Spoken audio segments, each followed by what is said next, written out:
Alrighty, folks, let's get our fine Facebook friends and family on up in here. Got the spinning wheels going to show that we're boom, boom. There we go. Welcome in, guys. It is 7:30 on the dial. We are on time, and it is May 3rd and Tuesday, May 3rd. Scott, how you doing? Happy Tuesday to you. And man, I'm feeling a little more rested today than yesterday, which is good. And I'm thinking it's the old guy in me. It's like it's not the day after that hurts so much. It's the day after the day after. Yeah, So it's like you're God. still kind of delirious the next day. So I feel more tired today than I did yesterday. I don't know why. But that window from like 10 a.m. to 2 on a Thursday, man, I'm hell. I am good to go. Yeah, God, I'm telling you, my eyeballs were pulsating yesterday. I could just feel them in my head, looking at screens so long and just constantly doing it. I lost my voice Sunday after being live for 16 hours this weekend. But feeling good, feeling excited. Let's say hello to some people in here. Mile High Truth's in here. What's up, everybody? Not too much Mile High Truth. Ethan's in the house. Good morning, gents in Broncos country. Good to see you, Ethan. EJ saying good morning, Nick and Scott in Broncos country. Awesome to see you. US Dave, morning, people. Good morning to you, US Dave. Jeremy's in the house. Good morning, Broncos for breakfast fam. Congrats on your jersey. Very well deserved. Yeah, very much. Congrats on your jersey. Sorry it couldn't be a linebacker pick for you, but maybe next year. Also, we have Sean Burns coming in saying good morning. Big E Bronco, good morning, and EJ saying good morning. So welcome in. If you guys haven't done so yet, if you're joining us on Facebook, make sure you click the thumbs up. And I'm assuming if you guys are all in here on the YouTube side of things that you are already subscribed to our channel. But if you haven't done so yet, make sure you do so. We are fan funded, and that helps us a heck of a lot. So send it to a friend. Yeah, send it to a friend. So yesterday, we talked mainly the Broncos day 2 selections of Nick Benito at 64 and the Greg Dulcich pick at 80. Scott, let's tie a little bit of bow on that. After sleeping on it for another day, you have any more thoughts on those selections specifically? And also, I wouldn't mind talking about the George Payton, wheeling and dealing, moving down from 96 to get a 5th round pick and a Colts 2023 3rd round pick. So putting a bow on it. Day 2 of the Broncos draft. Let's put a grade on it and any other thoughts that stick out. Again, on the 64 pick, again, you're picking at 64. Yeah. I kind of used the reference yesterday. It's like, when you get stuff early as a Christmas present or a birthday present or something, you come around, and when Christmas comes and your birthday comes, you're still disappointed. You still have that anticipation that I'm going to get something because that's how you're conditioned. So when you're not picking till 64, yes, you already got Russell Wilson, and that's awesome, but still draft day still feels like a little bit of a letdown. No matter who you got at that point, honestly. Yeah. That said, I went through some players that I think I probably would have rather had at the 64 spot. Going down, I liked, Chad Muma. Abraham Lucas would have been my pick in that spot more than likely. Let me see. Travis Jones, if he has a clean bill of health, and I might have gone offensive tackle Bernard Raymond too, in those spots there. I think Greg Dulcich is a spot on lookalike to James Franco, a young James Franco with the long hair, like Pineapple Express days. Yeah. That was my big takeaway yesterday, just right on the money. But he's going to get a chance to play early, and Albert Okwuegbunam is on notice for the first pass catching option out of the tight end spot. Yeah, absolutely. We need to come up with like a good like porn star nickname for Dulcich with that hair and the like 70s style and the mustache and everything. Well, since you brought it up, I was always told it was your first pet and the street you grew up on. Oh yeah. And mine is just world class, except I'm a dude. It was Squeaky Beaver. Oh my God. You can't that can't be real. I had a hamster in 2nd grade, and I grew up on Beaver Dam Lane. Wow. Beat that. You can't. I'm not typically at a loss for words, but Squeaky Beaver does it. My God. Okay. Wow, we're gonna have to. It's getting hot in here. My forehead's all shiny now again. Jeremy coming in saying this draft feels like it's recouping our losses. Vaughn to Benito, Fant to Dulcich, Shelby to Owuzurike, and Fuller and Callahan to Mathis. Yeah, definitely patching some holes of some areas on this Broncos roster. And you make a good point here. Like any edge rusher the Broncos were going to get at 64 was going to have some inherent flaw because edge rushers that don't have flaws go in the top 10. Heck, the edge rushers that don't have flaws go in the first round. This year is a little bit different, as guys that I really valued in Mafe and Ebiketie still fell to day 2. But yeah, you're going to get a somewhat flawed prospect there at 64. The thing that leaves me a little bit just like, darn it, is Drake Jackson. I had Drake Jackson a obvious tier above Nick Benito, given his movement skills, given his size, given his length. I think he profiles much better as a 3-down player. Has work to do as well, flawed as well, but I think because of the body type, he can actually project as a true 3-down player that's not going to be detrimental, where Benito, I don't know if he's ever going to be able to do that. He might actually have to move to an off-ball role to live on first and second down some, which you can do. You see Micah Parsons doing that, but Micah Parsons is a little bit of a unicorn too. So again, 64, you're getting, what are we getting at 64 for sure? Dynamic athleticism, dynamic speed rush from the wide technique, tenacity, versatility, because he can drop into coverage pretty darn well, actually. I was impressed with that. You had me at pass rush, honestly, at 64. Yep. And but it's not just the type of pass rush. Like the pick right after Benito went was Alex Wright. He's pass rush, but he's 6'7", 270. It's a different kind. With Benito, it's that finesse speed rush, and it's also bending the corner. And he really can bend that corner, change that direction, that angle to the quarterback as well as a speed rusher from that wide technique. So that's not a bad get at 64. Maybe he's never more than a designated pass rusher. But at 64, if there's any position in all of football where you're going to take somebody who is a designated whatever at 64, it's pass rush, and it's speed pass rush. So again, I'm coming around on it a little bit. I would have rather they made the move up to 60, beat the Bengals out to that selection and taken Drake Jackson. But it is what it is. Ethan coming in with 25 pounds. An interesting article on MHH. There are certainly some out there that give the draft a decent grade. Congrats for finding them. Yeah, no, I mean, overall, there's not many people who are giving bad draft grades. Scott hit on it yesterday where the Broncos got a B+, but it was like the 4th worst grade in the draft class, or something like that. So unless you did something absolutely bizarre, like Patriots going way against consensus, taking Cole Strange and then Thornton out of Baylor, then you're going to do okay with the draft. So thank you so much, Ethan. We appreciate you. Joe Webster says FanDuel gave the Broncos an A. Well, good for them. Anybody that took into account where their first round pick went, gave them a good grade, frankly. Yeah. If you're just looking at the overall draft selections, you're thinking, okay, I might have rather had this guy here. Did you really need Montrell Washington in that spot? Yeah, but my first round pick went to a young-ish, certainly younger than Aaron Rodgers or Matt Ryan, quarterback that you can play, for the better part of the next decade with multiple Pro Bowls. Yeah, absolutely. Dom's in the house too, saying good morning, Broncos for breakfast family. Nick and Scott, have a great day, brothers. I am gonna have a great day. I'm gonna go see Paul McCartney tonight with Natalie, so that'll be great. Yeah, she is obsessed with Sir Paul McCartney. I gotta get that right. If she hears me, I'm gonna be in trouble. But no, that'll be really fun. Excited to do that. BX Bronco Jedi coming in here saying good morning, fellas. Ethan letting us know that who he rather would have gone with, Chad Muma. Why didn't you say something before? We could have pushed for it if you would only said something. I mean, don't hold back, Ethan, on the guy you want until after the draft. It's too late. Come on, man. Maybe they would have taken Troy Anderson. Maybe you can watch the Falcons this year and enjoy Troy Anderson fly around over there, Ethan. That's Troy Anderson's going to be fun to watch. Yeah, he is. He is. If he's healthy, 245 pounds and a 4.4 with a 40-inch vertical leap, played running back and quarterback. He's going to be fun to watch. I advocated for that pick for the Broncos in that spot if you wanted to go linebacker. I was a big fan. Yeah, I mean, just freaky. Those are the kind of guys, even if he plays a somewhat devalued position, then that is what it is. And I kind of wanted to circle back around to talking about Benito and the linebacker spot in general. After the draft, it does sound like the Broncos are still planning on cross-training Baron Browning to be an edge rusher as much as an off-ball linebacker.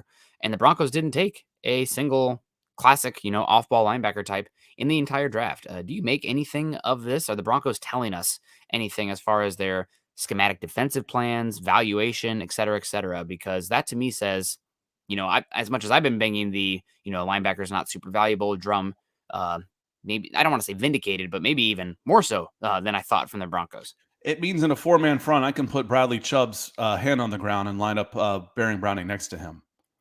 which would be real interesting. I could put Randy Gregory, Baron Browning, and Bradley Chubb on the field at the same time in pass rush situations. Does that sound good? Yeah, it does. Yeah. You want competency out of your inside linebacker position in a role, especially if you're going to be in a dime. The one name that I keep thinking, okay, am I nuts on this, or is he going to show up? Is Jonas Griffith? If you're only going to play one or two guys all year, then you don't need another inside linebacker. You're in pretty good shape.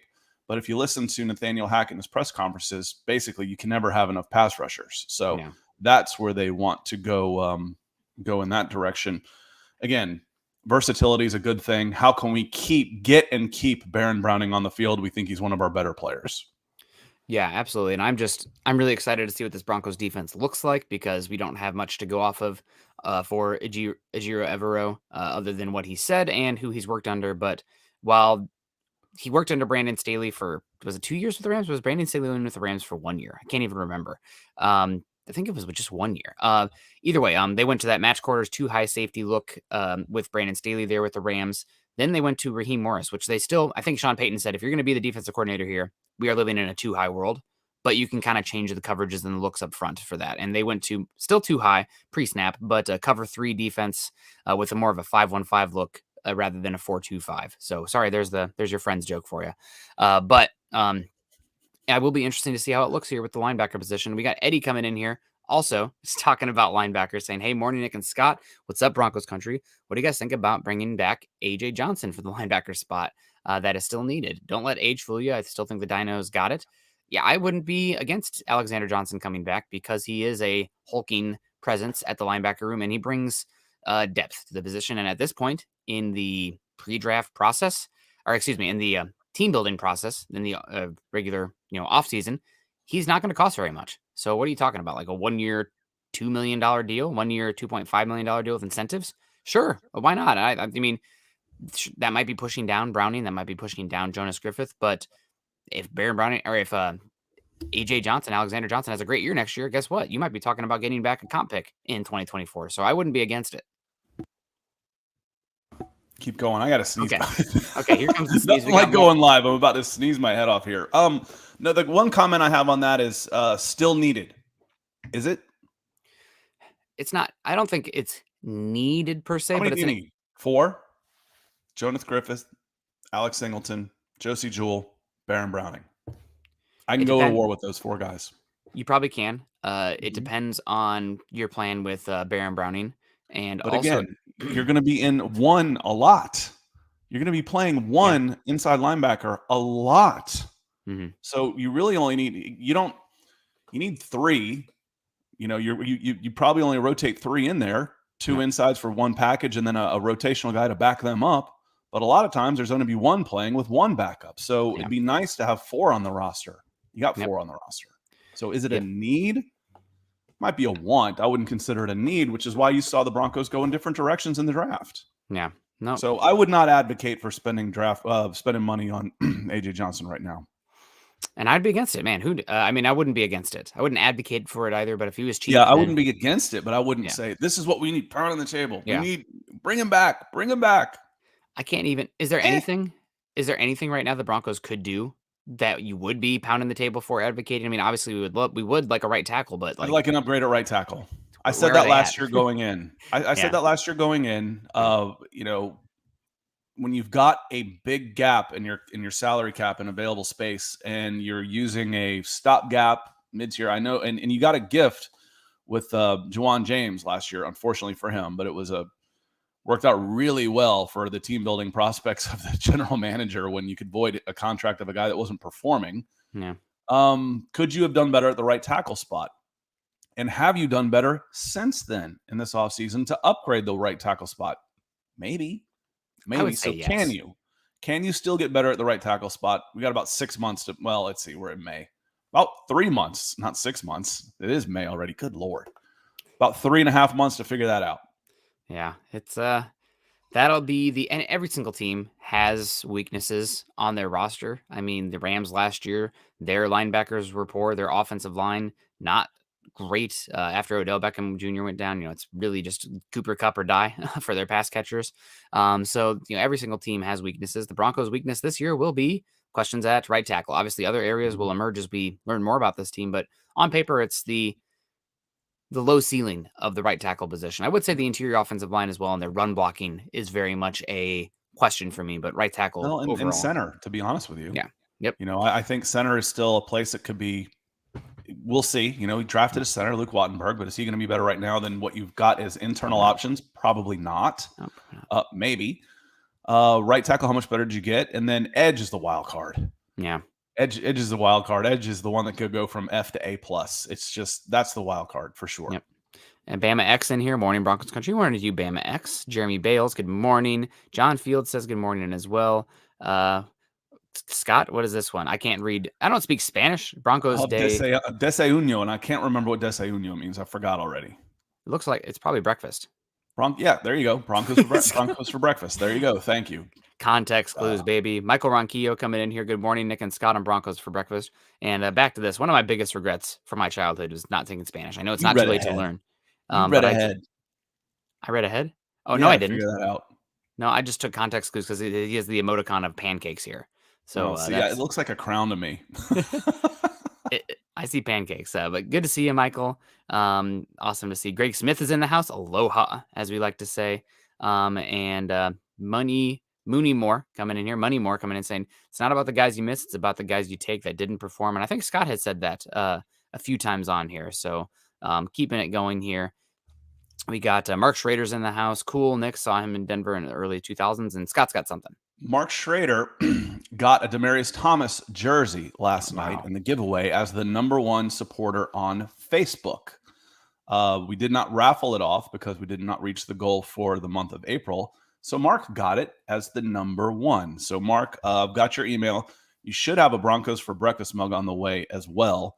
But you also have a Demaryius Thomas jersey coming your way. So shoot me an email with your jersey size or a jersey size of someone that you want to maybe regift it, however you want to handle that. Just let me know. Yeah, absolutely. And DWI guys, Ethan coming in and saying, what do you think about Allen from Alabama? Allen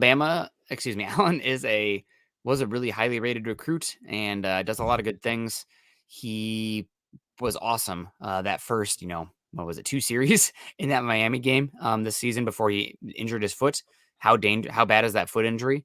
Well, I mean, he was an undrafted free agent despite being a highly rated recruit and having some good tape. So I'm concerned about that foot injury, but the Broncos paid Allen handsomely for an undrafted free agent. So they obviously valued him. He had suitors given that money that they tossed him. So I like Allen. I wouldn't be surprised if he gets a redshirt season. Maybe they try to just stash him this year, not get him shown. But who knows? And Dom saying Nick's Spanish is way easier to learn than English, bro. Yes, but I learned English as a baby, and I didn't have a choice. Not right now, it's not. Yeah. But it's English is goofy. It just is. There's so many things. It's like there's so many words where the same word might not even be spelled different, but means 5 different things depending on the context. It's Spanish is much easier. It is. It's fun. I like Spanish. So much more useful. I took French like an idiot. I just didn't like the French teacher the Spanish teacher. So it's what it is. Ryan coming in here saying Nick and Scott, good morning. So many different draft grades given this class with so many variations. Is there a common denominator experts use to determine their grades? No, I do think that the best way to look at it is, and this is because we have some predictive power looking back on it. The Athletics, Arif Hassan creates a big board with 325 prospects on it. I believe that takes over 250 big boards and puts them together to get an average value position. And we have about 5 years worth of data now to show that general consensus big board does about middle of the pack compared to NFL teams, and teams that historically draft well against the big board tend to do worse in their drafts. And the Broncos did draft pretty much against their big board. Now, the big thing is overall here is that the Broncos later round picks, they took some guys that were not valued. After the 4th round, the draft really does become a crapshoot. And I know the Broncos do value those 5th, 6th round, and 7th round picks. Broncos got Caden Stearns and Jonathan Cooper with those. But after the first 4, it's pretty hard to project and depend on any of those guys. So I think the Broncos had an average draft overall. And Ryan, what Nick is telling you is the composite that is compiled is a pretty good one to look at as far as a common denominator experts use. No, Not at all. It's completely subjective. Mhm. Even the composite is subjective because it's made up of people's opinions on the prospects that they don't know what they're Yep. doing. So the entire process is subjective entirely. Yep. So find some people that you think you can trust and that are humble enough to say, we might not have it right. And then watch and see who you can believe as you go. That's what makes it fun. That's what I used to watch the draft several times. I'd go back and watch it because, we didn't have internet then. I'd go back and rewatch the first round and say, okay, he got it right. He got it right. That guy's an idiot. I know to listen to this guy. So it's completely subjective. Yeah. And Joe Webster coming in. Is Nick Benito able to play the outside linebacker spot? Can he drop into coverage? I guess his run D needs some work. There are really 3 pathways to Benito becoming a successful pick. Obviously, different variations of success here. Number 1 is he gets bigger and stronger and uses his hands better in the run game to set the edge and not get washed out. Like I mentioned yesterday, I watched the TCU game. Really sticks out to me where he was just targeted at the point of attack and driven back. It reminded me of Malik Reed versus the Eagles, where it's like, yep, where's that guy on the field? We're going to run it right at him. And it didn't work out very well. But Benito needs to get stronger there. Does he have the frame to do it? He is smaller, but if you look at his body type, and I mean, you've probably gone back and watched him, Scott. He's got some thin legs. He can stand to put on some weight in his base. So and he's already pushing 250. Yeah. So he's got 20 pounds from the thighs down to add. Yeah. He comes in at 265, 270 and gains some explosion. You got something, and that's what you're looking for at 64. I don't even want to say second round. At 64, you're looking for traits and upside. He's got some. He's got a lot of it. I will say I'm skeptical that he played at 245 or 250, given what it looked like. I think he probably put on some weight for the testing. Or the combine. I'm guessing he played closer to 245, 240, given what his body looks like. 225, 230 is probably what you mean. I bet he put on some weight in the combine process. They don't do bench presses anymore, but my friend Chip Smith trains dozens of draft picks every year, and they'll put on 20 pounds. It's combine training. That's what it is. Yeah. He's amazing at it. And they'll put on 20, 25 pounds from when they leave school in December by the time they hit pro days and combine. Yeah. And coming back, Ethan again, we'll get to that.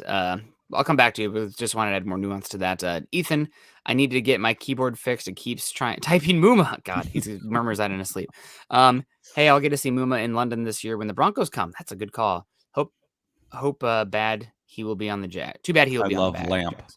Yeah. That's what it's just. What do you think? I love Lamp. Muma. It's just reflex. Muma. Do I look fat in this? No. It's just a reflex. Just answer. How do I look? Great.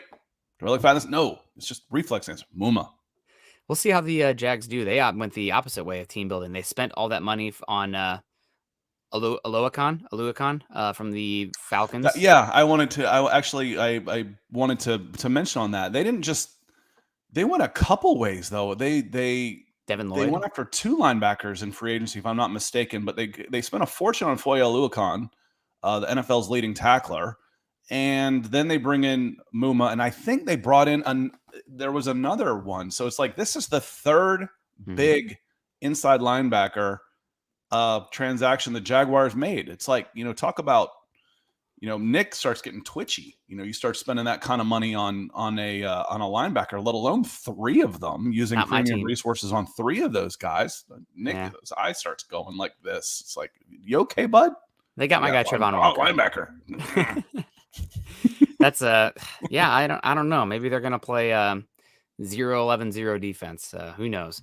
But back to this comment here on usages for Nick Benito. I am curious to see. He might just end up a designated pass rusher where he is a super sub type that comes in and rushes the passer. And if he does that at an elite level, even if he's only playing 40% of the snaps, you know what? At 64, if he is that much of a difference maker at rushing the passer, then honestly, I can talk myself into it at 64. The interesting pathway for him seeing the field to me is that he's that Venn diagram crossing both things for us. Ethan wants that off-ball linebacker. Well, on first and second down, maybe Nick Benito does become that. From the edge rusher spot, he's actually pretty darn good moving backwards in space and in coverage. Now, he's an athlete, He's an athlete. Yep. So you can you need to be able to drop out of there. Maybe he doesn't have to set the edge so much. We'll see, but he's an athlete. Traits. again. Yep. Well, the buzzword for the day is traits for these guys in this lower half on late day 2 and day 3. Miguel coming in with some stars, and good morning, fellas. Good morning, Miguel. Feels like it's been a while. Maybe it hasn't. Just kind of feels like it for some reason. Hope you're doing well, Miguel. And but the switch for Benito being off ball, it's not a 1-for-1. Obviously, you see the athleticism, you see the body type. There's so much that happens so quickly that we talk about it with Josie Jewell. You know, you look at him, he's like, oh, that guy's kind of small. He's not an amazing athlete, but he processes things so quickly. Linebacker is a neck up position, and Benito, that the reason that a lot of times you see athletes, it's like it's turning into the quarterback position. Yep, absolutely, or even like the center as well. It's another one, but for the linebacker spot, there's a reason that a lot of guys who are great athletes at linebacker that fail there are like, oh, you know what? Let's just put them at edge. Because you don't have to think at edge. Just pin your ears back and go. I mean, they're still thinking, but not to the same extent of processing that the linebacker has. So it's a big projection saying that he can become off ball. Doesn't mean he can't, but it's definitely a big ask for him given what we've seen. And when we started this a year ago, Nick, the two of the guys I talked about are maybe the best athletes I've seen that weren't real good football players. I said, put them on third down, put their hand in the dirt, make them rush passer. It was Taylor Mays, safety out of USC. He's about 235 pounds as a safety. And Boss Bailey, Champ's younger brother. Phenomenal athlete, like 48-inch vertical leap at 240 pounds, running, 4.3s and low 4.4s. Phenomenal athlete, no instincts. And then he got hurt. So then he's going to lose some of his athleticism, even just this much for a guy like Boss, who does not have anywhere near the football instincts that his brother did. And he was out of the league pretty quick. Mark Schrader coming in with big stars, which is how he helped win a Demaryius Thomas jersey last month. Says, I'm probably in the minority, but I feel good about right tackle this year with 3 competing. I do wish we had taken Braxton Jones, Southern Utah, or Matt Waletzko. I think Waletzko went to the Cowboys, if I'm not mistaken. He did. Yep. To develop, though. There's 3 competing, but is any of the 3 good? You can bring in bodies, but what's your ceiling there? How good can it get? That's what worries me. Are you going to be any better than you were last year? And you were okay last year. I don't want okay. Not when I've got the resources that the Denver Broncos do. I don't want okay. I want an upgrade. Yeah. I mean, it'd be great. I guess something that can make Broncos country feel good is that they probably don't have the worst right tackle in the division. But they might have arguably the best right tackle in the division, honest to God. But that's more to speak of how bad tackles are across the league as well. That's the thing also. I mean, we've been harping about this for the offensive line for years. At least I have. Broncos country, take a step back and look at the landscape of offensive lines around the NFL. Most teams feel exactly where you do. There's very few teams that like, you know what? I really like where our offensive line is. There's scarcity there. And when you have a singular weakness, that makes the whole unit look poor. So I think the Broncos country's offensive line is probably closer to, I would say they're probably closer to top 10 than they are bottom 10, but more or less, falling into that 18 to 12 range this season, which if your defense is good enough, your quarterback's good enough, your weapons are good enough, that's fine. That can be fine. Obviously, you'd rather have a top 10 unit. I'd rather have all pros at every spot. It's hard to do that. So it should be okay this season. I agree with Mark overall, though. Right tackle this year, low ceiling, but I think a pretty high floor as well. Yeah, the weakest link doesn't necessarily break the team here because it's almost like, okay, I've got thinking Game of Thrones here or something. I've got the wall, and I've got 5 forts set up like an offensive line, and I know that one of them's not so good, isn't quite as good. As long as the other 4 hold up, we're gonna hold. So it's not constant pressure in the same spot, and the weakest link in the chain breaks. Good enough could be good enough if everybody else rises. It's more like the rising tide theory on this one. Wyatt coming in said, I missed yesterday's show. I'm sure it was covered, but what are your thoughts post draft? We're hitting on this. We are hitting on this, Wyatt. Good draft. Okay. Right now we're just it was okay. And I've been trying to temper expectations just because or try to realign the expectations that, again, you got your present before Christmas. Christmas Day comes along and you're like, you still have those internal expectations that that are just burned into you as a kid. Christmas Day. Yep. Crap, I already got my present. I'm disappointed. Yeah. You're not disappointed that you got a shiny new car. You're just disappointed that you don't have anything on Christmas Day. It's not that you didn't have anything, but when you're picking 64, it's not the same as picking in the top 15. It's just not. Yeah. There's no way around that. You got some good players, and we'll hit on some of those. But thank you for the stars, Wyatt. And how do you feel about the Falcons draft? I thought the Falcons did well overall, really well overall, and it was pretty. I'd say it's easy for them because basically any competent player in this draft will fight for a starting role on a roster that's this bad. Yeah. But there's some holes they didn't necessarily fill that they needed to, and we'll hit on that a lot tomorrow over on my channel. Yeah, absolutely. And I like this, man. This is peak off-season content, but this is the stuff that I live for. These, sitting at the bar with your buddies, kind of just talking hypotheticals here. Isaiah's coming in saying, if you guys started a franchise, 3 players on each side of the ball that you would take to start a franchise? Right off the bat here, I'm thinking about how can I game the system? How can I cheat? Because if you're not cheating, you're not trying, right, guys? No. I'm taking Patrick Mahomes. No, excuse me.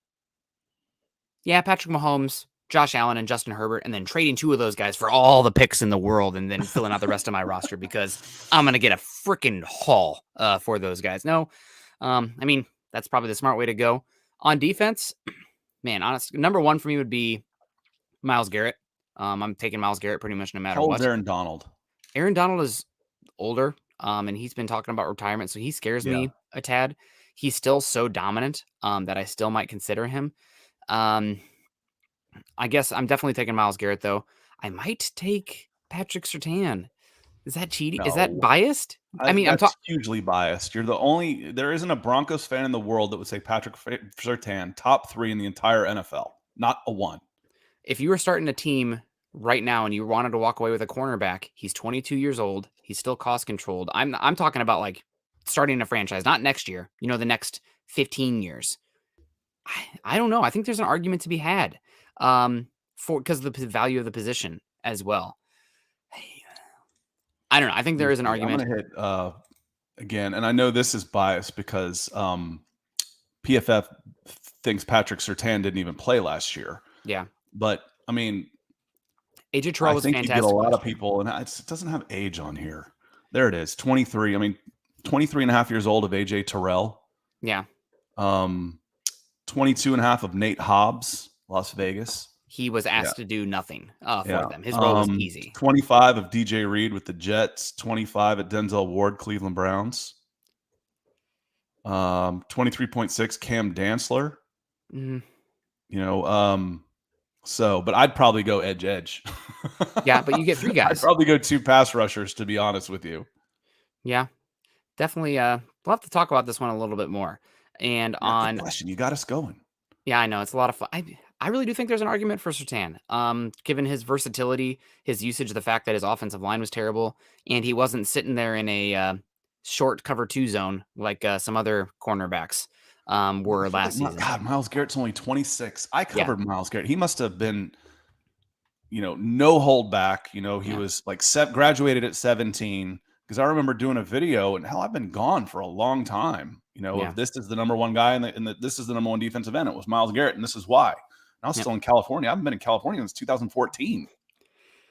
Yeah, Myles Garrett is that's the first one my brain goes to. I think there's an argument for I really like the young guys too, like the younger the better. Where's Rashawn Gary these days? I was gonna say Rashawn Gary was one of them. Myles Garrett. And then, because I love Rashawn Gary's inside-outside ability, maybe then for that third one, you talk about Micah Parsons. You know how I feel about linebackers, but the fact that he is a godly, pass rusher on third down, there's some talk for that. Rashawn Gary has a 3 technique or whatever with Myles Garrett, and then Micah Parsons, giddy up, baby. We got Franklin coming in saying, good morning, everyone. I'm ready for the season to start. Let's get that schedule released first. That would be much more... That's the next big thing here. AJ coming in saying, is AJ Johnson better than Kenny Young? Yes, he is.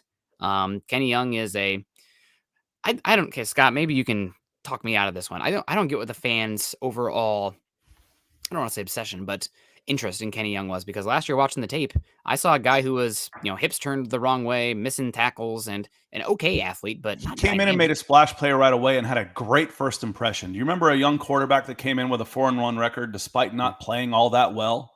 And how the legacy and the revisionist history has stuck around for 2 years. Yeah. That's Kenny Young light. That's a very similar phenomenon. He wasn't all that good, but he made a great first impression. Yep. Absolutely. Remember that guy? He was awesome. Yeah, but do you remember everything else? No. What happened? No. I remember the good stuff. And it's easier to hide. You're not watching the linebacker on every play. You're watching if he makes a play.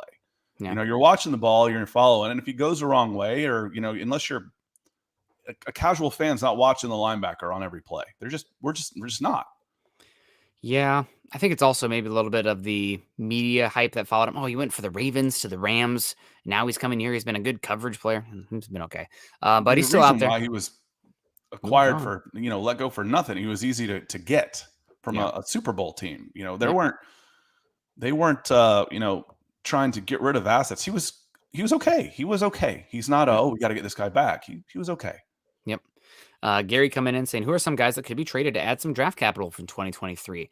Scott, we can kind of popcorn this one. I'll go first. Somebody that comes to mind for me immediately, looking at the draft that you just had, Malik Reed. All the signs point to the Broncos not really valuing Malik Reed all that much. An undrafted free agent, they put the original round tender on him, meaning, come and get him if you want him.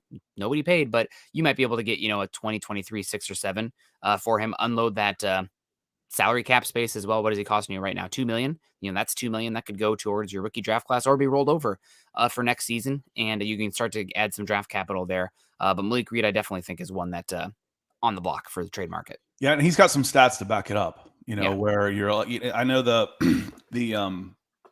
I saw him come across my Falcons timeline. Malik Reed, he had 8 sacks, that doubled the next closest guy for, Dante Fowler had 4.5. He led the Falcons. Malik Reed. I'm like, no, crap. Back to the drawing board then. I kind of shot that down. So you might be able to fool somebody into thinking that he's an 8 sack a season guy consistently as a starter. You might be able to do something like that. Can you flip McTelvin Ajim? I mean, he's been underwhelming. Can you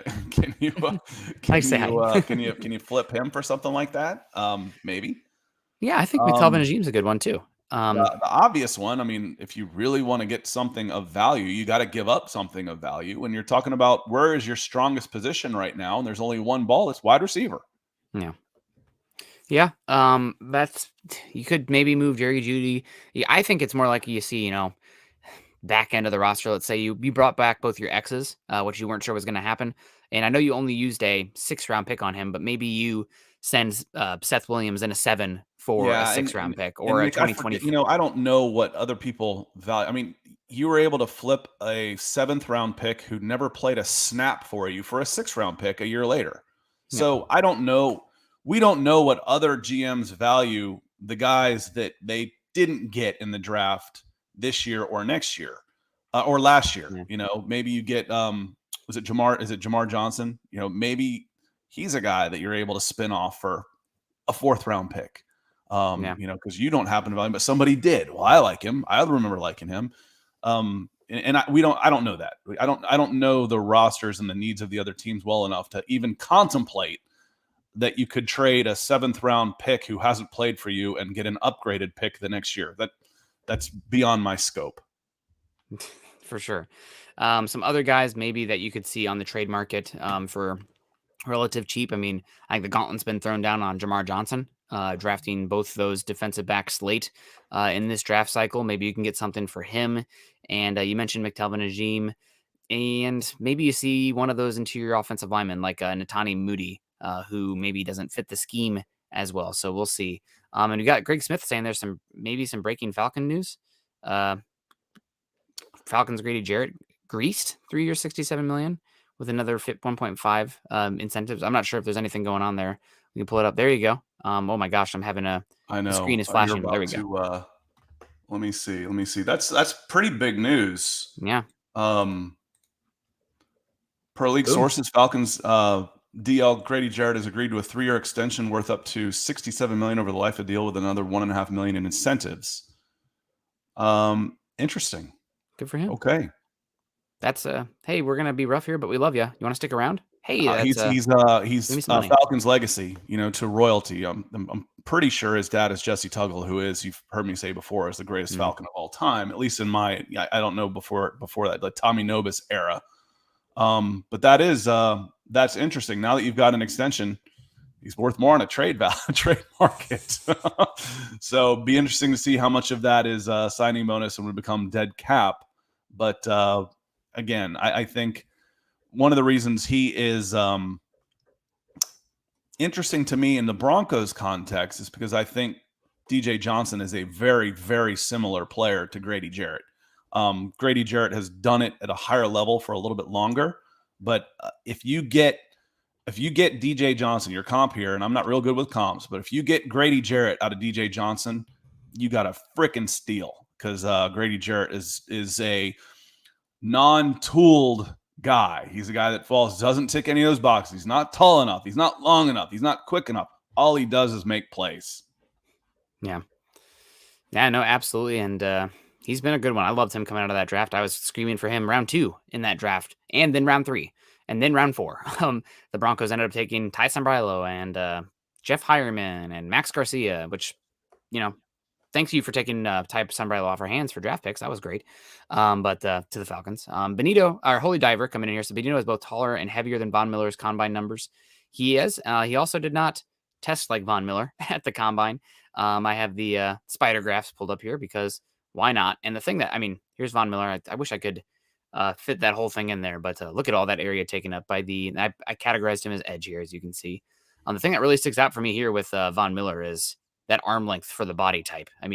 33 and a half arm length for Von Miller. That makes him look like a bleeping offensive tackle there. It's 31 percentile. I'm sorry. I'm like, wait a minute.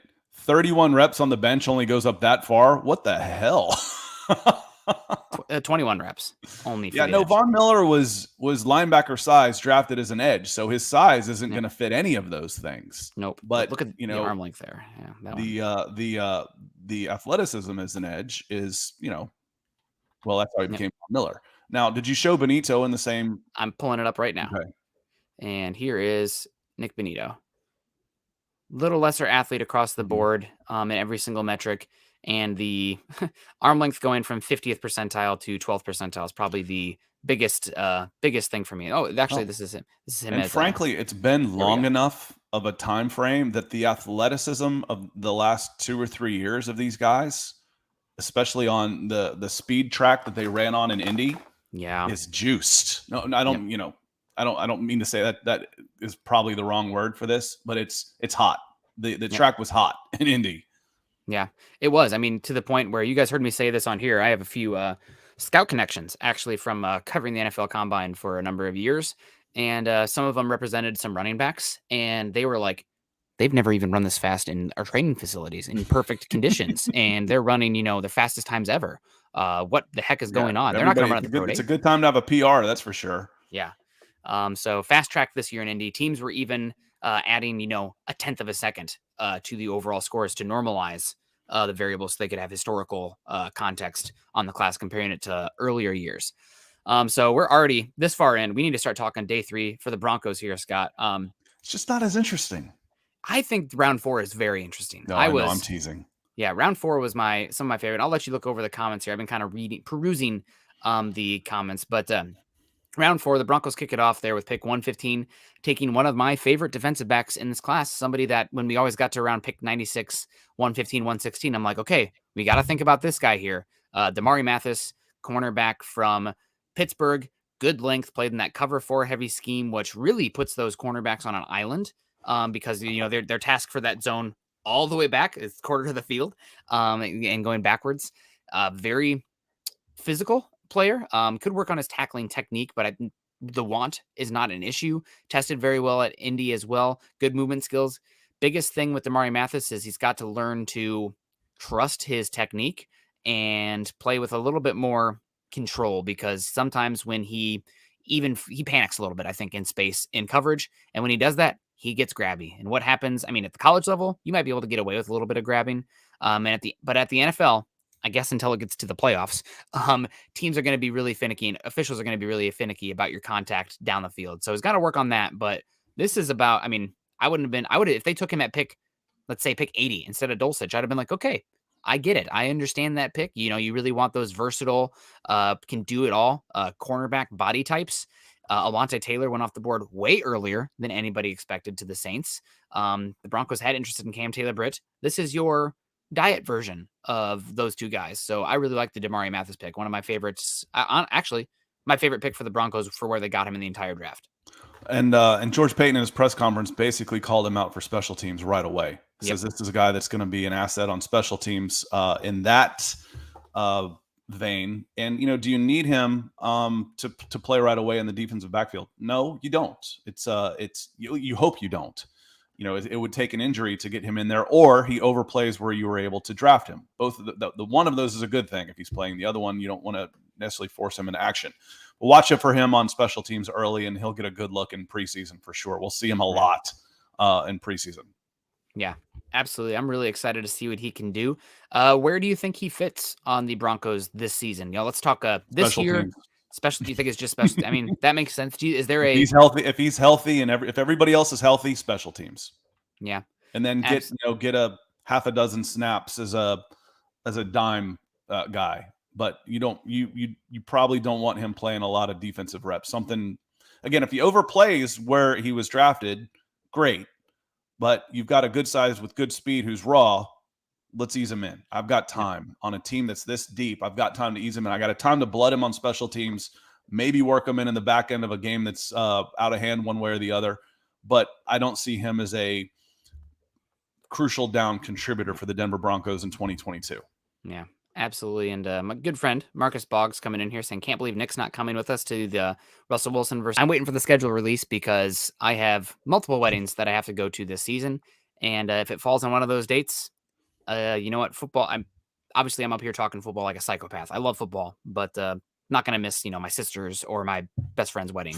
Which, I know. I actually missed my grandparents' 50th wedding anniversary for a football game.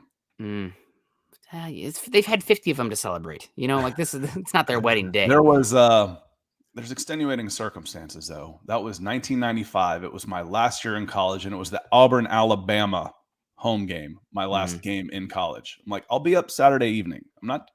So I went up Sunday morning for the party. But yeah, I think I still hear about that. And that was 95. We're coming up on 20. That was almost 30 years ago. Well, did Auburn win?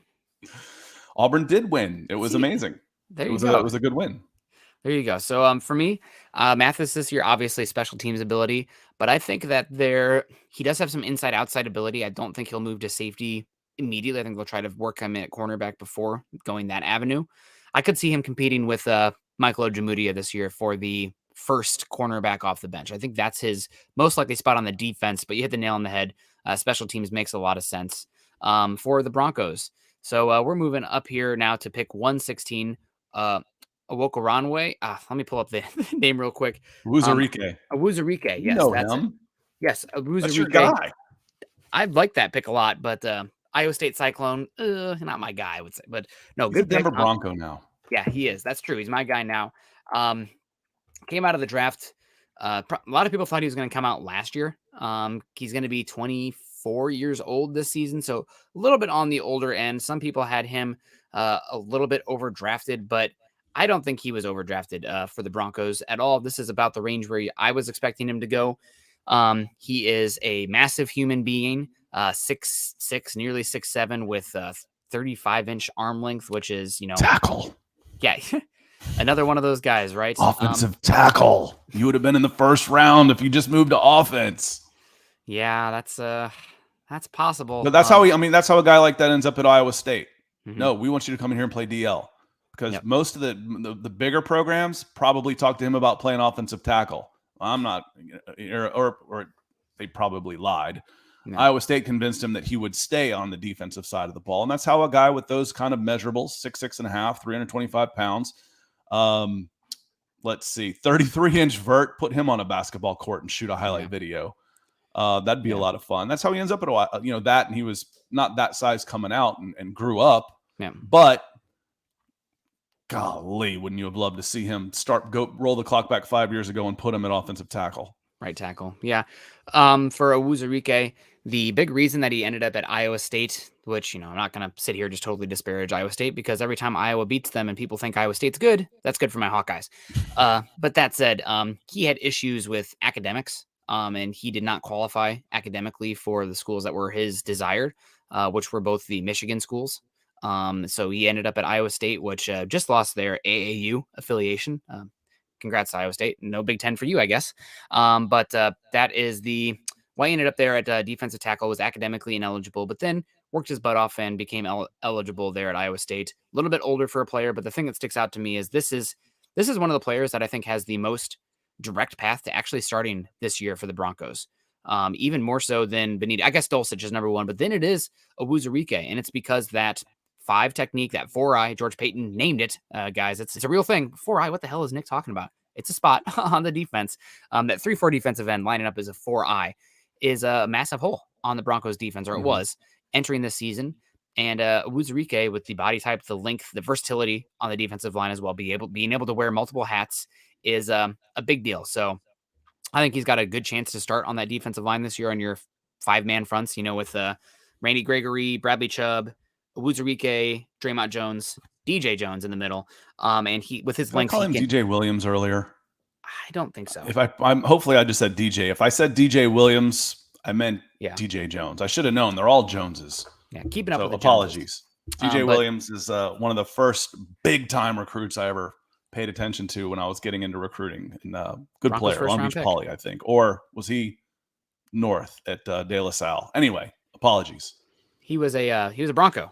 So first round pick for the Broncos. They put him next to Ian Gold and Al Wilson. That was a heck of a linebacker core. But I bet you some people reminisce about those. He was one of the first true national prospects. He was big time. Yeah, good running back too, if I recall. Running back, linebacker. Yep. Yeah, good player, good prospect. Anyway, back to Awuzurike. I think he actually has a good chance to start this year to get a lot of snaps. Big thing for him will be I know he's massive, but sometimes that height works to his detriment, and with it, he can struggle with double teams. Now, Iowa State did play a 3-3-5 front where they put a lot on him as far as handling double teams and engulfing players. There's a reason that Pro Football Focus had him as an edge rusher, which is just laughable for the 6'6", 330-pound defensive lineman. But again, a player that has a good chance to start this year. He's going to have to work on his pad level.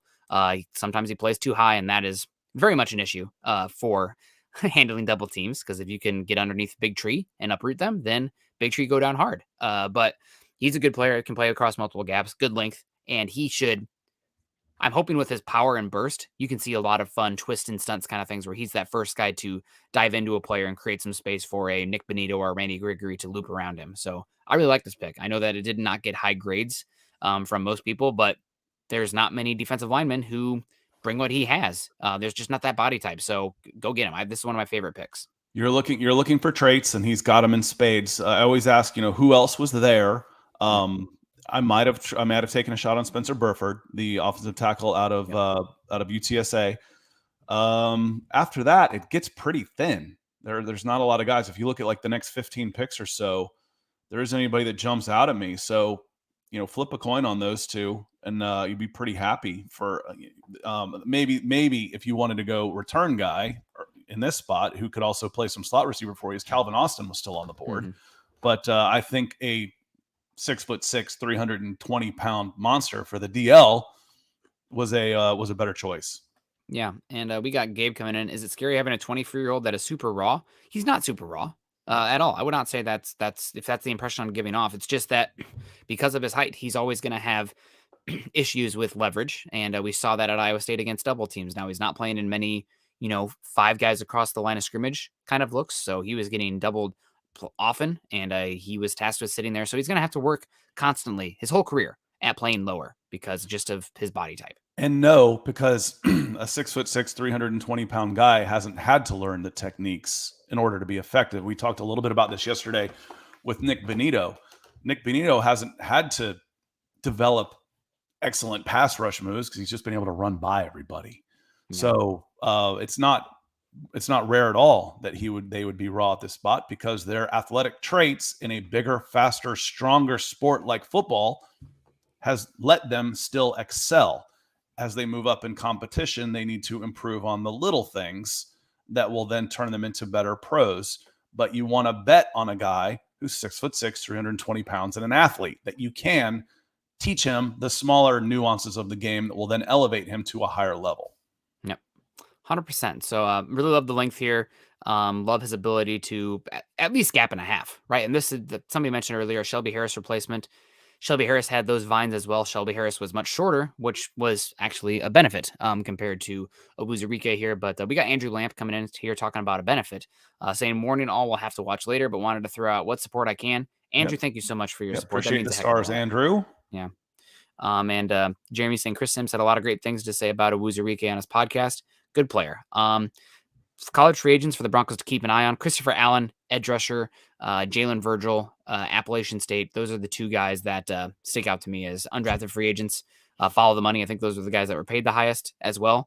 So look out for that. There's also the linebacker from Buffalo, who I think has a chance to make the practice squad and maybe become a developmental player there for them. And after you posted that, Ethan took the words out of my mouth. I just wasn't going to say it. You like Sims analysis? Not particularly. So but I always say it's not necessarily when you're giving analysts, fans' reaction to you isn't right or wrong. They don't care. It's positive and negative. That's how you are viewed. If you are positive, you are good. If you are negative, you are bad. Yep. So, I'm not speaking about this crew in general. This is a pretty level-headed crew that we're in here all the time talking. But my experience is, even when I got draft classes or players right, especially in recruiting, if I was down on it compared to other people, I was the moron. Didn't matter that I was right. No, it's all going to come out in the wash anyway, so we'll figure out what it is. I actually think Sims is what I respect about Sims is he's very much anti-groupthink. His rankings are always very against general consensus, and we need that because I like that. It makes me don't mind it if it's honest. If it's just the fact that this is how I'm going to make a name for myself as being the guy that's different, then you're not honest about it. And some of his takes come off as just, I'm trying to go against the crowd so people will notice me. And he doesn't need that. He doesn't need to do that. So there's some of the things that are so off the wall that it feels disingenuous to me. Yep. I agree with you. That said, the one thing I do like about Sims is that we have the passage of time to look at it. And his quarterback rankings are always, like, oh, that's not what people are saying right now. Looking back, his quarterback rankings have been pretty freaking good compared to the groupthink general consensus. So shout out to quarterbacks. We'll see how the rest of it plays out. We're at 57 minutes, and we still got some picks to get through. Broncos 5th round made 3 picks here. They took safety Delaren Turner-Yell out of Oklahoma at 152. They took returner Montrell Washington from Samford at 162. And they took Luke Wattenberg out of Washington at 171, trading up to go get Luke Wattenberg. And I really actually, the more I think about it, especially that late at the 5th round, I like Donovan West. He fell. Did he even get drafted? That surprised me given his movement skills. I guess, Pac-12 down big time as far as football goes. But they end up taking Wattenberg. Wattenberg had 34-inch arms, which is super long for that's Garrett Bowles' arm length. That's offensive tackle arm length for the center position. And post-draft, I heard that the Broncos not only have arm length thresholds for the offensive tackle position, they have it for all 5 spots in the offensive line. And there's a point where it's too long as well. Actually, they have a cutoff for too long of arms for some positions because, you see that like Raven Clark. Oh, he's got 36 arms. Okay, he can't use them. He's no coordination at all. But they really liked Wattenberg. They traded up to get him. And I think that you mentioned it earlier. Is he going to be a Lloyd Cushenberry replacement? Probably not. Graham Glasgow. Probably not this year. Yeah, not this year. If he becomes a starting center, that'd be awesome. Late 5th round pick. We'll see. But even that area, if he becomes the Graham Glasgow for the Broncos this season, which is Graham Glasgow, guess what? If we have an injury, we can start you at left guard. We can start you at center. We can start you at right guard. A lot of value to that. A lot of versatility to that. Wattenberg also tested pretty well. His 10-yard split was very good. Got out of his stance quickly and also had good jumps. Needs to add strength. Again, that's something we're saying about a lot of these guys on here. I think he's a little bit high-waisted as well, so probably can add some mass to his base to anchor better and drive block better. But 5th round, I think this is a pretty good fit in a solid scheme fit. Love the versatility. Yeah, and since you got Awuzurike earlier, I like John Ridgeway. I do. You needed some beef at the nose guard position, and Ridgeway's 330 pounds out of Arkansas, but you already solved that position. We talked going in, will they go guard center? Yes. The Denver Broncos need more competition in that spot, and they just got some. He's a good player. He's a good prospect. Again, you don't necessarily want him starting right away, but if if he was capable of starting right away, you wouldn't have gotten him in the fifth round, late fifth.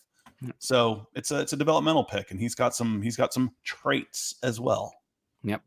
Delaren Turner-Yell, a little bit smaller, has dealt with injuries. Love the physicality coming downhill. Should be a good special teams player as long as he can stay healthy. Also thought he had solid ball production. Thought this was a little bit early for him compared to what I saw. I preferred Tyson Anderson, who went a little later. Different type of player, but I guess might just totally different position, given one's more of a box safety projection versus a deep safety coming down and filling the alley. But I like Delaren Turner-Yell the more I've watched him. Had some pretty darn good games for Oklahoma as well. I think that Texas game this year stood out to me as well. So this is a solid pick. This one screams special teams and better tackling physicality. A lot of them do. And let's go to the middle pick in the fifth round, sandwiched between Turner-Yell and Wattenberg, is Montrell Washington.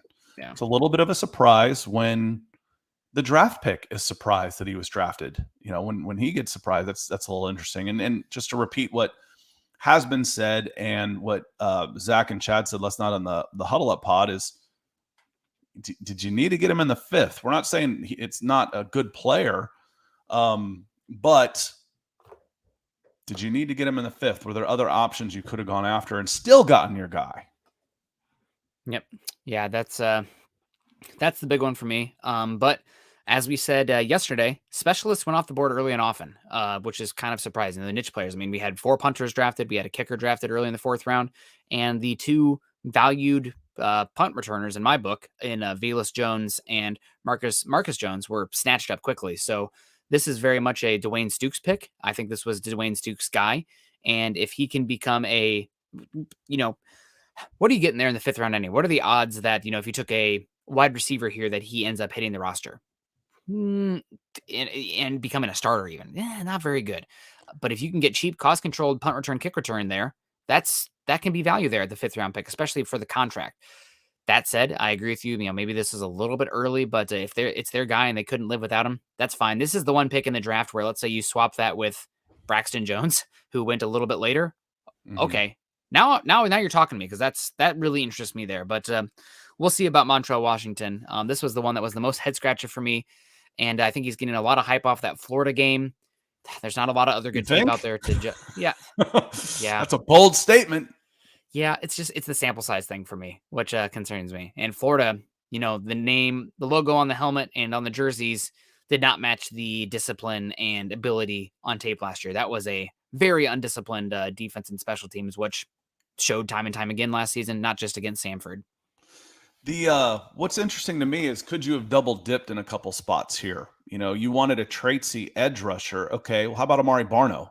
He went not too much later, I think in the 6th round. Amari Barno, let me look him up at edge. Dominic Robertson also. Dominic Robertson was another one. I was going to say one more was Kingsley Enagbare. But Amari Barno is all the way at the top because I've got it sorted by first name. Amari Barno was 6'5", 246 and went 4.36. You want to talk to me about traits in the 6th round? How about that guy? Oh, we already got a guy. Okay, get another one.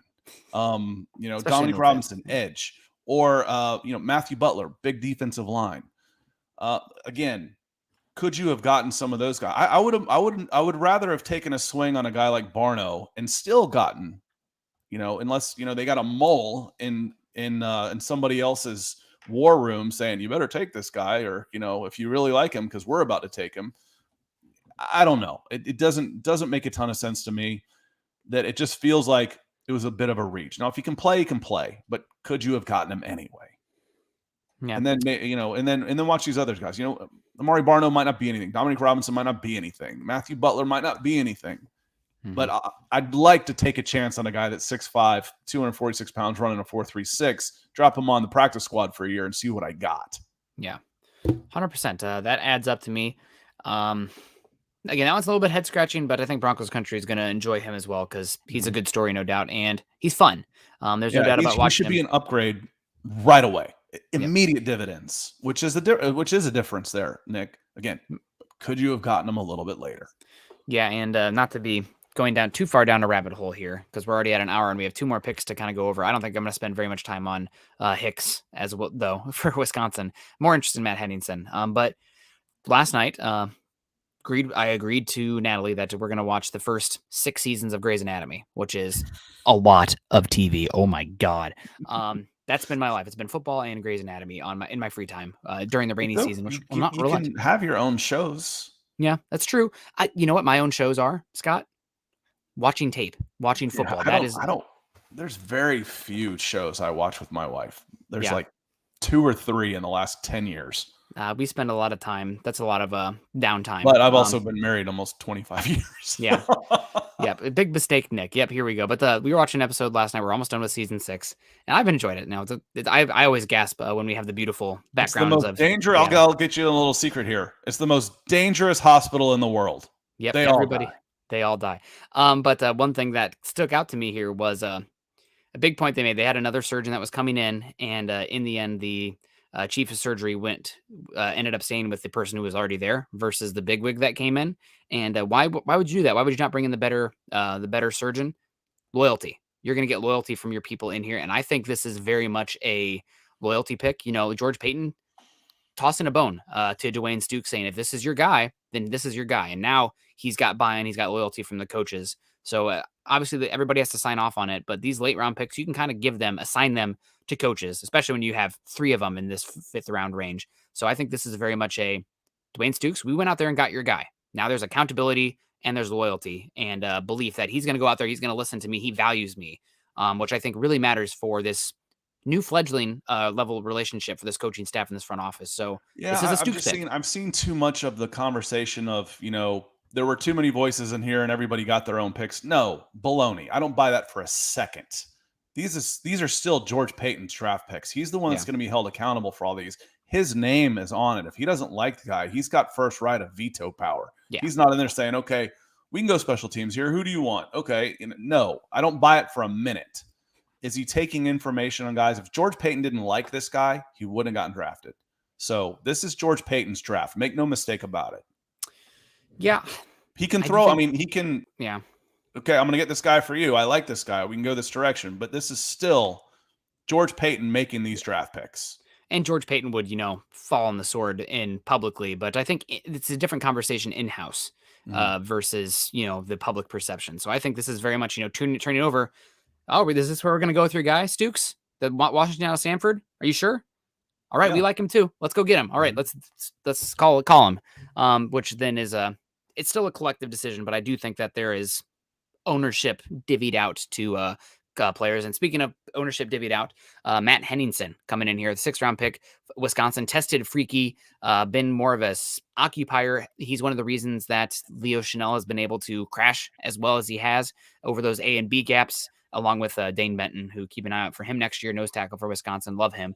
But I like this Henningsen pick. He's also brilliant. He already has his master's degree in engineering. He's a chemical and mechanical engineer there at Wisconsin. One of 2 walk-ons to start as a freshman in the last 20 years for Wisconsin as well.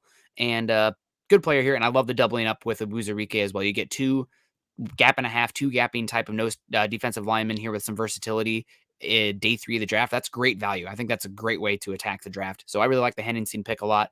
And this sounded like it was very much this is somebody that, who's Broncos former Bill Kohler, former defensive line coach, now be a special assistant supervisor role, was very much about Matt Henningsen. So I like the pick. It's too late now, but you know what position he sounds like more of at 6'3", 298 pounds and a Rhodes Scholar? A center. He'd have been an incredible center. Yep. Yeah. Center. But yeah. The issue is they run that really heavy power scheme there at Wisconsin. He should have gone to Iowa. And actually, they had Tyler Linderbaum. I don't know what to tell you there. But he probably should have been a center. You're right. No, but he's made the NFL and he's got a chance to be a contributor. And it sounds to me like, he's got a long career in the sport, as long a career in the sport as he wants. Yep. And last pick here, Feon Hicks, tested pretty well there at Wisconsin, played some boundary cornerback. I think his body type probably lends itself to the slot position. I'd be pretty shocked if Feon Hicks made this roster this season, but very much could be a somebody who you are hoping develops into a good slot corner that can take on for Quan Williams after Quan Williams' 1-year contract this season expires. Yeah, again, practice squad. Yep. It's what, 55, 16, 53. There's 70 players that'll be on the roster. He looks like a practice squad guy. Special teams. Again, you saw where the special teams ranked in several categories last year. Let's get some guys that are gonna upgrade the special teams units, and he probably could here.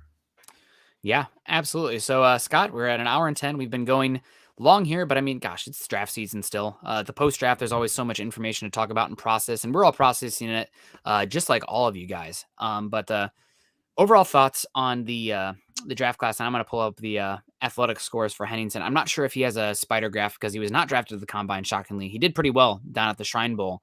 But I'll see if I can find it. General thoughts, though, Scott, before we get on out, and then on Thursday, I think we can kind of go over the Broncos depth chart as a whole and kind of start to slide guys around what we think is going to happen. I think this draft is going to end up, as all drafts are, they're going to be judged by your top couple of picks. Does Nick Benito become a contributor? If not, to some of the guys they passed on become contributors. Does Abraham Lucas end up being a 10-year starter? Does Travis Jones end up being a Pro Bowler at nose guard? Greg Dulcich, similar in vein, but I think he's got a chance to be a weapon right away. He's big enough, he's strong enough, and doggone it, people like him, even if he looks like James Franco from Pineapple Express. So I think that's where it's going to be. And then, what you get after that, and you mentioned Owuzurike possibly going in there and getting some starting, roles, or at least in this package, he's the number one guy. Yep. That's a little scary and exciting at the same time, that your 4th round pick could end up being a major contributor to one of your strong packages in a spot that requires so much leverage and strength. So again, we will see how it plays out. As always, it doesn't matter, who's picking where. We're going to look back and say, this could have been an option. This guy could have been an option. This guy could have been an option. And in my case, it's for sure going to be 2 guys to keep an eye on with that number, that second overall pick, the second pick, 64, is I would have gone Travis Jones or Abraham Lucas. Let's see the career arc for those guys. Yep. And here's the athletic scores for Henningsen from the pro day. So always, pro day isn't standardized like the combine is historically. Weight small, yeah, bench not great, and it's the strength one here that kind of sticks out to me because he also doesn't have great arm length at 32 and I guess that would be 32 and 3/8 arm length. But the explosiveness, that's why they call it the explosion score, with the vertical and the broad, and the agilities here. I was gonna say, let's check his squat. Yeah. Instead of his bench press. 22 reps of 225 is plenty strong for a bench press. And if he's, what's his squat if he's getting up to almost 38 inches? Jesus Christ, at 300 pounds. Let's check those squat numbers and then give him a strength score. Yeah, no, absolutely. I mean, that's kind of what we're doing with the explosion scores, though, right? The jumps kind of lean into the squats. But overall, I think a pretty good draft for the Broncos. You talk about the hindsight. I probably would have traded up. I mean, given what the Bengals, would they trade 63 and a 6th round pick to go up and get Cam Taylor-Britt at 60? I would have beat that deal with 64, and let's say they wanted a 7 as well, because the Broncos 6th round pick was higher than the Bengals. I'd have been fine doing that. I probably would have gone up for Jake Jackson, actually, over Cam Taylor-Britt, but it is what it is. Excited about this draft overall, and this is very much a draft that a lot of these guys should be contributing in year 1. It's not a lot of put on ice and we'll see again in 2023. These guys have avenues to make an impact in the game and the field in 2022. So long term, we'll see, but I'm excited to see these guys this year. They should have ways to impact the game, and that's what you want for a team that the Broncos. This is a team that is right now ready to go this season to compete for Super Bowls, depending on coaching staff. I figure there's at least 5 guys that should see the field in packages right away. Nick Benito, rush. Greg Dulcich, pass-catching tight end. Damari Mathis, special teams. Owuzurike, defensive line. And Montrell Washington as a returner. You should see that's 5 that you should get contributing real early, which would make it a good haul, especially if you go on a nice deep playoff run and you got 5 contributors from your draft class that started at 64. That's a pretty good haul. It is. And Gabe coming in here saying Peyton really went for the super seniors this season. It wasn't just George Payton. This is a effect of this draft class overall. This was the oldest draft class ever in the history of football because the sick bug option year. A lot of guys came back. So it was the thing last year. Oh, the 2021 draft class is the smallest in history. Why? Because a lot of guys chose to exercise that extra year of eligibility and go back. So this was a deeper class this year, but it was also an older class because of that. So something to keep in mind. I referenced Chip Smith earlier, who trains a ton of guys, and he put a big Facebook post up. I'll share that tomorrow on my channel, just talking about it. But he says there was over like 1,000 players that had draftable grades this year because of so many red shirts, 6-year guys and players like that coming in at the back end of things. So it was going to be tough. But then there'll be a correction. There'll be a correction. Maybe it's a little leaner moving forward, but it was a deep class because of the 6-year guys. Yeah, that said, I think that this draft class in general, maybe because we got too close to it, maybe we did start to. First, it was like, this isn't a very good draft class. Then it was like, actually, this is a good draft class. I think maybe it was a little bit lesser than most years, just because. And I'm reading the NFL here. Nobody wanted to deal 2023 picks. Mm-hmm. Nobody wanted to deal those picks, which to me says that. And last year you saw 2022 picks going like hotcakes. Nobody cared. Saw a lot. That seems opposite to me, though. No one wanted out of this draft to go to 2023. Nobody wanted to give up 2023 picks. It was people wanted the 2023 capital. People were calling on that. Broncos were like, please give me 2023 capital. Nope, we're going to sit here and hold on to our 2023 picks. Well, the Broncos, again, where do we say the strength in this draft was? Defensive trenches, 50 to 100, edge rusher. Yeah. But in the grade, it was 50 to 150. Yeah. After that, maybe. But then it was, so after 150, that's when the Broncos were trying to deal their their 5th, 6th, and 7th, not necessarily their 2nd, 3rd, and 4th. Well, they did try and move down some. Yep. But let me hit Ethan here real quick. Great show, everyone. Take care. Nice Stuart Somali reference, Scott. Yeah, he's that was 40 years ago. Daily affirmations with Stuart Somali, Mike Myers there. Good stuff. But and Peter, one more question here, saying, do you think that they thought they would drop to 64 or just waited for who they drops to keep the additional draft picks? Nick has talked before about them trying to trade up and down out of that 64 spot, but didn't get quite the right offer or deal that they wanted. Ended up sticking put. And then you get a guy that's 6'4", 250 pounds and running low 4.5s. Not all bad. Yeah, nope, absolutely. So guys, we got to get on out of here. We're going to be live on Scott's channel tomorrow. Thank you for everybody who joined us today.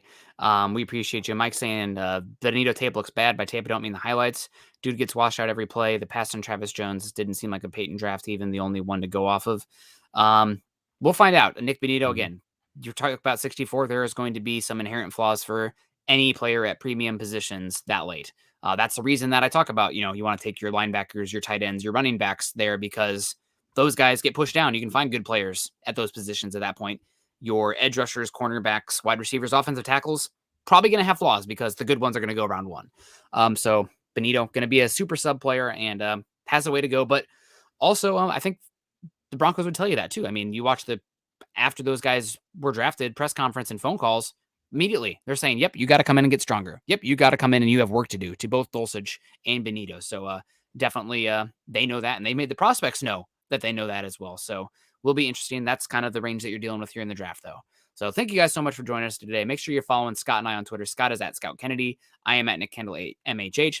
Also follow us at Huddle Up Pod and at Mile High Huddle, as well as at BFB_pod.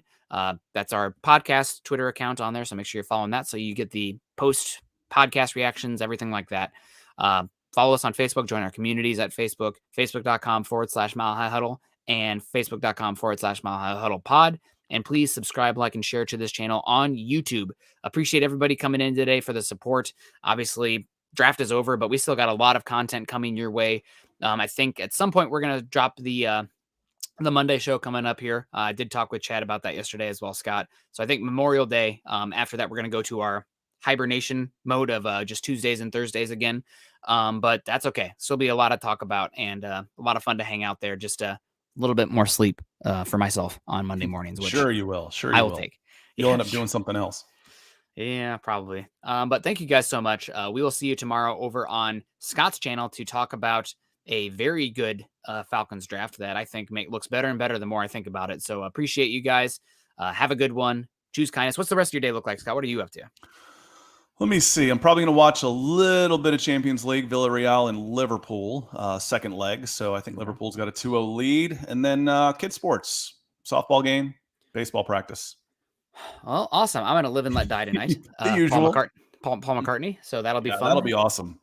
And Thursday night, I'm gonna be tired. Friday morning, Scott. I'm just giving you a heads up. I'm gonna go see Doctor Strange. My partner Natalie is a giant nerd. She loves the Marvel movies, so we're gonna go see the premiere of Doctor Strange, whatever one it is. So I like them too, but she's a big nerd. I tease her a lot. So love you guys. Have a good one. We'll see you Wednesday morning on Scott's channel. Until then, go Broncos.